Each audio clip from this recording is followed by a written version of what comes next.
Welcome back to another episode of the Lehigh Valley Prospects Field Hockey Podcast presented by Smith Sports Media.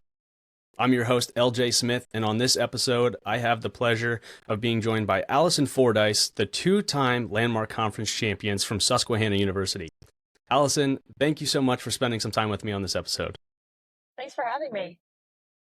This is very exciting, obviously, for myself, being a member of a Landmark Conference school and calling field hockey games and being a part of Moravian University, now getting to talk to the two-time Landmark Conference champion, reigning Landmark Conference champions, but you're third in your tenure with the Riverhawks. So I really appreciate you spending some time and being able to shed light on your playing career and your coaching career all the way up to now back-to-back conference championships. Happy to be here. Now, moving into the recruiting side of things for the upcoming classes next year and the year to come, what type of position groups are you looking to fill? Are you looking for specific position groups, or are you looking just for a total athlete? I think that the competitive side of me loves recruiting because obviously, we love game day, but I absolutely love recruiting. I am so invested in each kid that we recruit and winning or achieving success by getting them to be at Susquehanna is literally one of, like I said, my favorite parts of the job. I think that I probably recruit overall more of the athlete and the person than the specific position. So whereas I do think in field hockey, playing a center mid it's pretty tough in terms of you don't usually go from it's necessarily not the easiest position to learn, or not everybody is a defender in terms of playing the back three. So we certainly do look to replace positionally. We just graduated a huge piece of our defensive unit, all conference, all American players. So yeah, we certainly are looking to bring in some defenders. But I do think with the right mentoring, coaching, the right preparation, a striker can play a mid can play a striker. We've recently moved some of our returners into some different positions. So I will never pass up on a talented athlete that has the skill to play field hockey. We can fit the pieces together.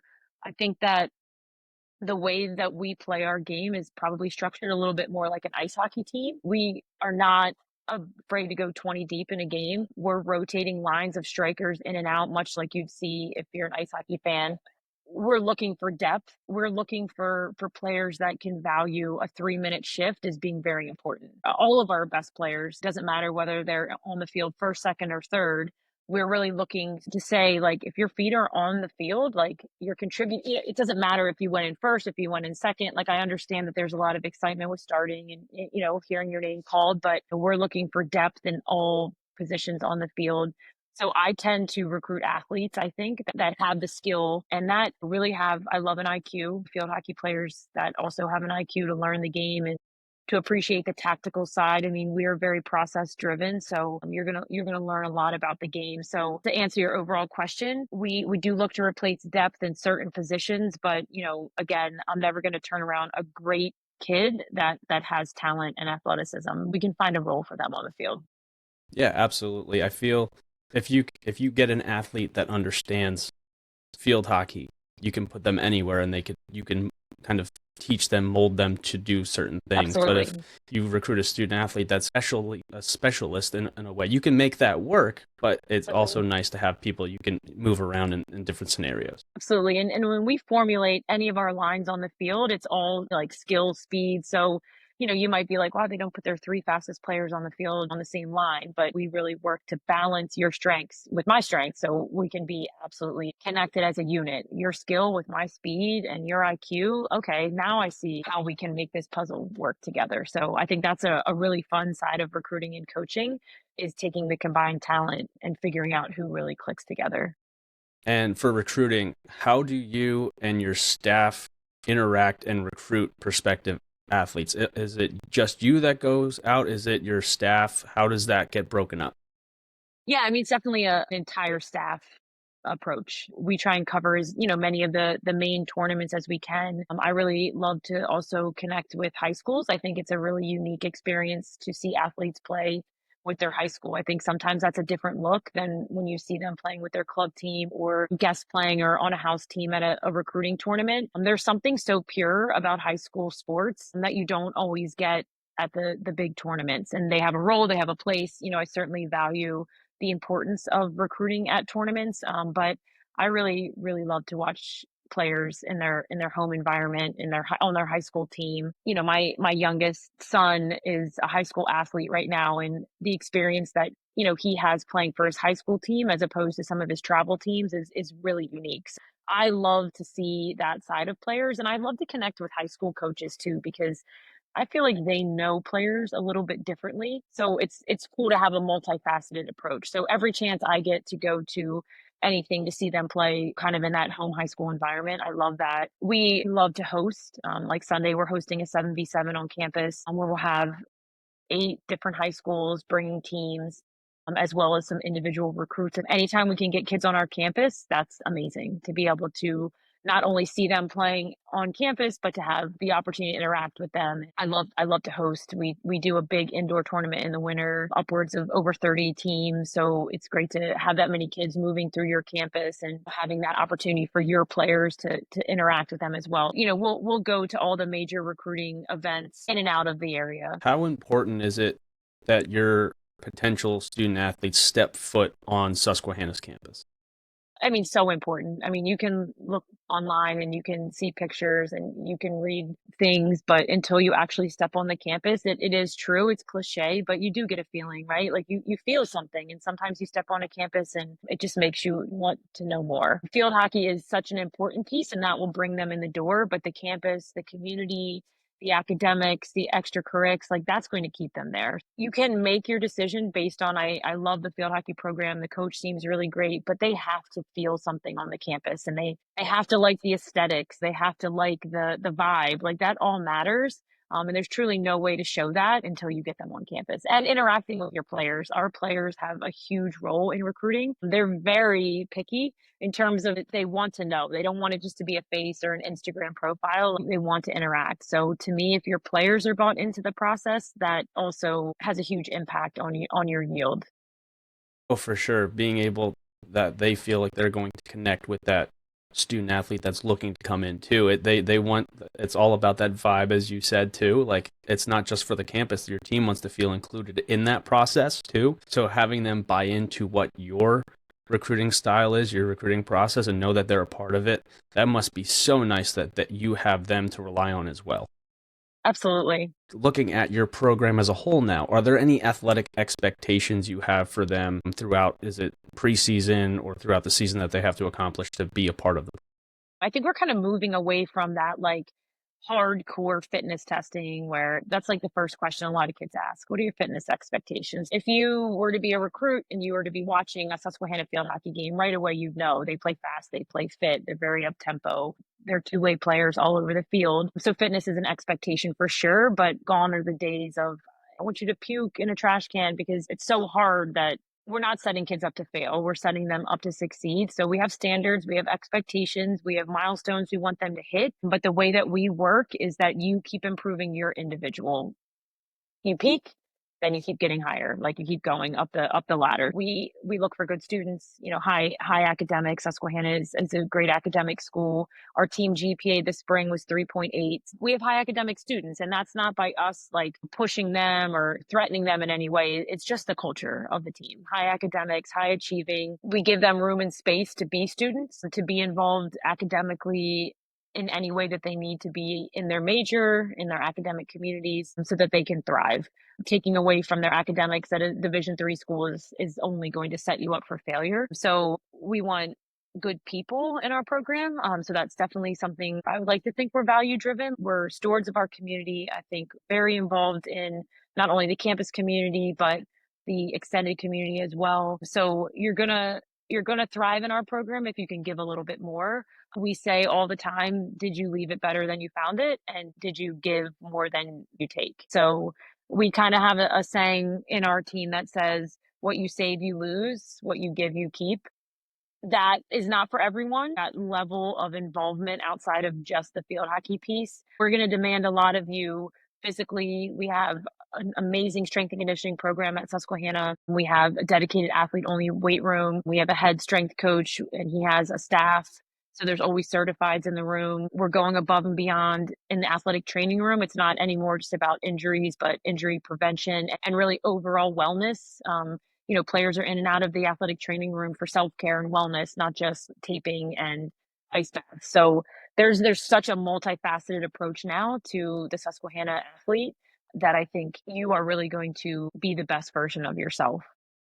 We have That's a sports excellent. psychologist on staff as well, which I mean, over the last couple of years, having him a part of our program has been unbelievable to focus on the mental side, the mental preparation of your performance. So sometimes the word psychologist can be intimidating, but once players realize that I can not only attend to my overall mental health, but also my sports mental health, that there's two pieces to that. It's been really cool just to see them develop in that sense as well.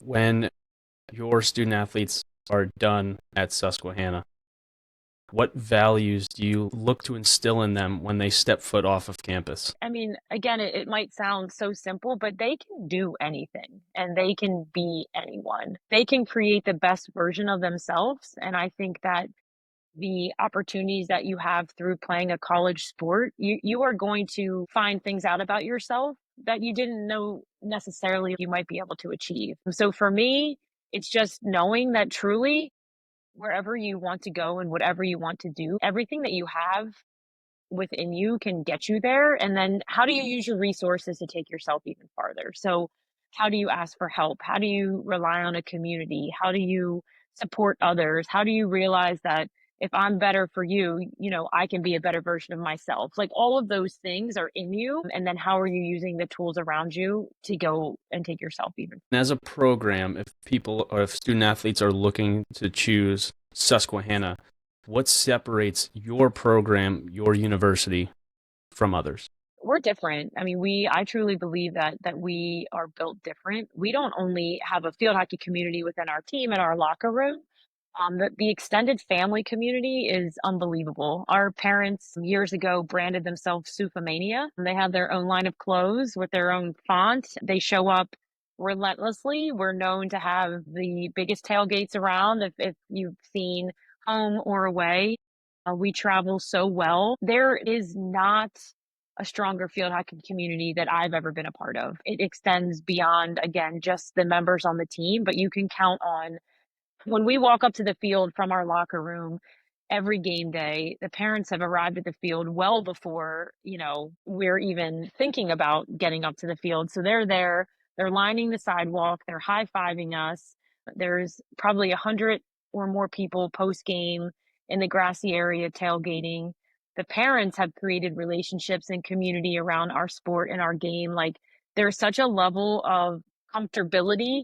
I don't know, it's really hard to describe how special that feels. The environment that's created, it's really, I think it's unique. I think it's special. I think you're going to realize that you're really capable of so much, and it's not just about field hockey. Field hockey is what brings all of us together, but the community that you've created is going to extend well beyond the game. If you were to go through our social medias and look at our post game interviews, you'll hear kids just say, "You just beat, a conference team. Well, what's next? You have this coming on Saturday," and they'll be like, "Oh, we have practice tomorrow." And that's like truly how we operate, one day at a time, one foot in front of the other. We're going to get the most out of every single day of the week. If it's a Monday and Tuesday, if it's just a grind of a practice, it doesn't matter. We're going to make that the best day of our week because we don't know what's going to happen on Wednesday or Thursday. Or, like we're not there yet. So you won't hear our kids projecting like, oh my gosh, in 2 weeks we have this. They'll just say tomorrow we have this. Every day and every game is literally the most important one of our season. We keep things simple enough that we kind of do what we say. We actually, these things that we embody, we actually do that. We don't overanalyze. We don't freak out. In fact, we were playing in a conference game the end of this season, and it was just a weird, for whatever reason, things seemed a little off in terms of just the vibe. But we were winning, we were ahead, we still had a lot of game to play, and you just felt everyone felt really tense for some reason. And I can remember saying to them, like, I said, I'm not freaking out. Why are you guys freaking out? Like, I'm not freaking out. We're gonna be fine. Like, whatever, we're gonna be fine. We got this. And then the next day they brought me like this candle that said something about staying calm, don't freak. I don't know, but like we're going to get through it. Like we're not going to freak out. And if you look at our last two championship games, like had we freaked out, the outcome might have been different. Both after 2023, I was like, oh my gosh, nothing that dramatic could ever happen again. And then 2024 happened in its own unique way. I love the challenge of it. I love the all of it, every single piece of it. I truly do love it, and I hope that's what comes through in my players. Like I love it. Like you're not gonna love practice every day. Like I get it. Like, but there's certain things that we do that, like the traditions that we have on a daily basis, like the smallest traditions that just they all add up. So we're detail oriented, but you just have to be in every moment and be really bought in to the little moments. Like the big moments are phenomenal. And when they happen, it's like, whoa. But then the next day might just be a bunch of little moments again. So, you can't just live for the big, the big moment. It's like you really have to find appreciation in the whole process. That's excellent. Allison Fordyce, the head coach of Susquehanna University, back-to-back Landmark Conference champions going into the 2025 season. Allison, thank you so much for spending time with me on this episode. It's been a pleasure to learn about your playing experience, your coaching experience. You were an AD, so young, like all these little nuances about your career. I'm so happy I was able to learn it and being able to share it with our listeners as well. It's been a pleasure to have you on the podcast. Well, thank you so much. I've had a great time reflecting back, and it's been really fun talking. Absolutely. Allison Fordyce, Susquehanna University head coach. Thank you for your time and best of luck next season. Thank you so much. Thank you for tuning in to the Lehigh Valley Prospects podcast presented by Smith Sports Media. Please subscribe to our YouTube channel searching Lehigh Valley Prospects Podcast. You can stream the podcast on Spotify and Apple Podcasts searching Lehigh Valley Prospects Podcast. Follow us on social media on Instagram at LV Prospects Podcast, on X at LV Prospects, and on Facebook at Lehigh Valley Prospects Podcast. Until next time, I'm your host, LJ Smith, signing off.